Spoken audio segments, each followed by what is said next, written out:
Hello friends, ओम श्री गणेशाय नमः। आप सभी का स्वागत है आपके अपने यूट्यूब चैनल पर।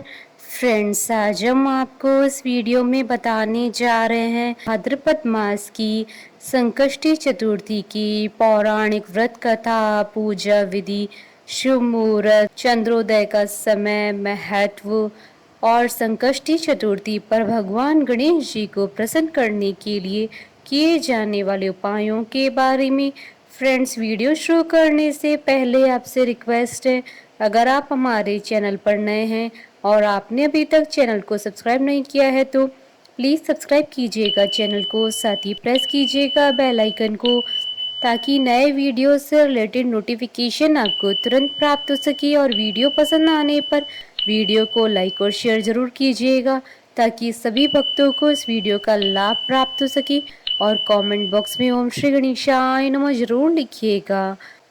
भाद्रपद मास के कृष्ण पक्ष में आने वाली चतुर्थी को संकष्टी चतुर्थी का व्रत किया जाता है। इस दिन भगवान गणेश जी का पूजन किया जाता है। भगवान विनायक के भक्तों ने प्रसन्न करने के लिए व्रत रखते हैं। संकष्टी व्रत कृष्ण पक्ष में किया जाने वाला व्रत है। यह व्रत मनोकामनाओं को पूरा करने वाला है। साथ ही यह भी मान्यता है कि इस व्रत को करने से व्रती के जीवन और परिवार में शुभता का वास होता है। संकट हरने वाले भगवान गणेश जी से संकटों को हरने की प्रार्थना करने के लिए संकष्टी चतुर्थी का व्रत किया जाता है। यह व्रत मंगल कार्यों का दायक है। इस व्रत के प्रभाव से घर में मांगलिक कार्यों का आगमन होता है। भादो कृष्ण चतुर्थी सब संकटों की नाशक, विविध फलदायक एवं संपूर्ण सिद्धियों को देने वाली है। इस व्रत के प्रभाव से सभी प्रकार के विघ्न दूर हो जाते हैं। यह सब संकटों का नाश कर धन में वृद्धि करने वाला व्रत है।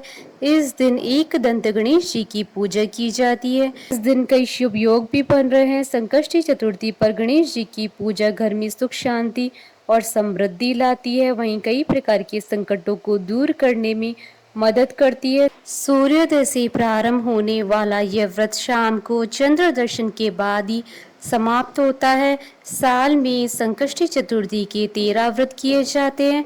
हर व्रत के लिए एक अलग अलग व्रत कथा है। फ्रेंड्स, अब आइए जानते हैं भाद्रपद संकष्टी चतुर्थी की पूजन विधि के बारे में।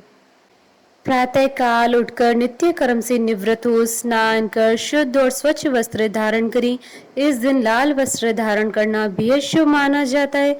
श्री गणेश जी का पूजन पंचोपचार, धूप, दीप, नैवेद्य, अक्षत, फूल विधि से करें। इसके बाद हाथ में जल तथा दूर्वा लेकर मन ही मन श्री गणेश जी का ध्यान करते हुए व्रत का संकल्प करते हुए इस मंत्र का जाप करें। मम सर्व कर्म सिद्धे सिद्धि विनायक पूजन मह करिय श्री। या फिर आप ओम गण गणपते मंत्र का जाप भी कर सकते हैं। अब आप कलश में जल भरकर उसमें गंगा जल मिलाएं। कलश में दूर्वा, सिक्की, साबुत हल्दी रखिए। उसके बाद लाल कपड़े से कलश का मुख बांध दें।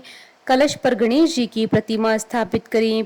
पूरे दिन श्री गणेश जी का ध्यान करें। एक स्नान प्रदोष काल में भी कर लें।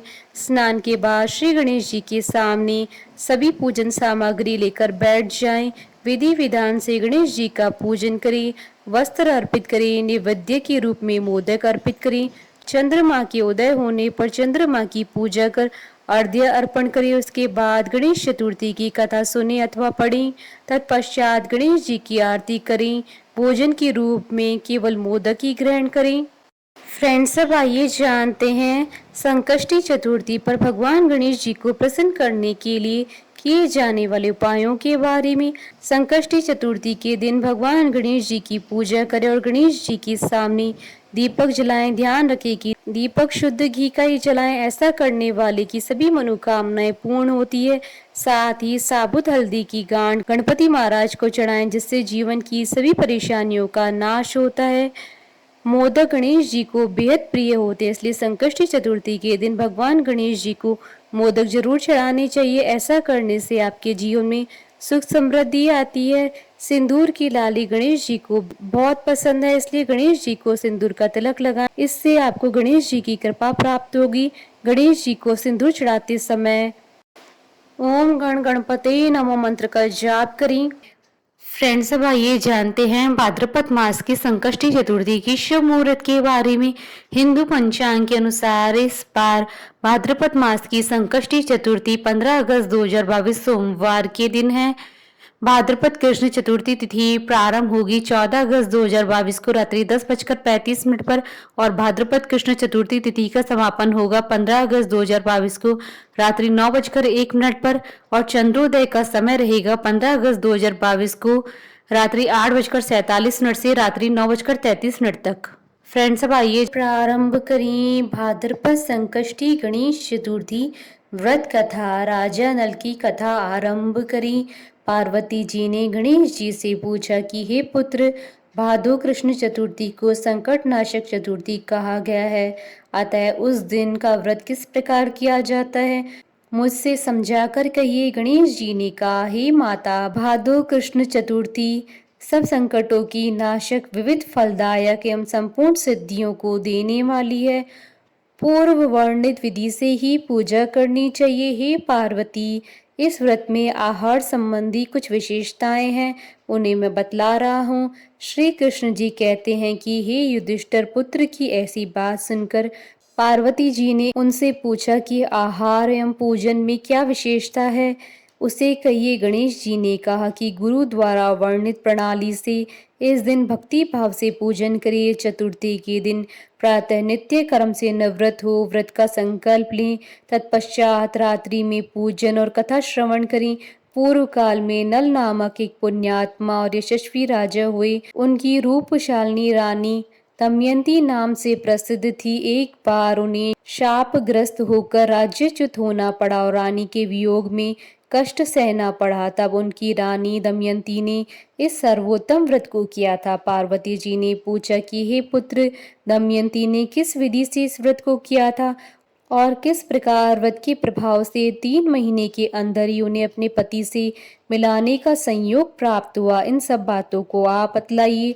श्री कृष्ण जी ने कहा कि हे युधिष्ठिर, पार्वती जी के ऐसा पूछने पर बुद्धि के भंडार गणेश जी ने जैसा उत्तर दिया उसे मैं कह रहा हूँ, आप सुनिए। श्री गणेश जी कहते हैं कि हे माता, राजा नल को बड़ी बड़ी आपदाओं का सामना करना पड़ा। हाथी खाने से हाथी और घुड़साल से घोड़े का अपहरण हो गया। डाकुओं ने राजकोष लूट लिया और अग्नि की ज्वालाओं में घिरकर उनका माल भस्मात हो गया। राज्य को नष्ट करने वाले मंत्री लोगों ने भी उनका साथ छोड़ दिया। राजा जुए में सर्वस्व गंवा बैठे। उनकी राजधानी भी उनके हाथ से निकल गई। सभी ओर से निराश और असहाय होकर राजा नल वन में चले गए। वन में रहते समय उन्हें दमयंती के साथ अनेक कष्ट झेलने पड़े। इतना ही नहीं, उनकी रानी से वियोग हो गया। तत्पश्चात राजा किसी नगर में काम करने लगा, रानी किसी दूसरे नगर में रहने लगी तथा राजकुमार भी अन्यत्र नौकरी करने लगा। जो किसी समय रानी और राजपुत्र कहे जाते थे, वे ही अब भिक्षा मांगने लगे। तरह तरह के रोगों से पीड़ित होकर एक दूसरे से विलग होकर कर्म फल को भोगते हुए दिन बिताने लगे। एक समय की बात है कि वन में भटकते हुए दमयंती ने महर्षि शरभंग के दर्शन किए। उसने उनके पैरों पर नतमस्तक होकर हाथ जोड़कर कहा। दमयंती ने पूछा कि हे ऋषिराज, मेरा अपने पति से कब मिलन होगा, मेरा भाग्य कब लौटेगा? हे मुनिवर, आप निश्चिंत रूप से बतलाइए।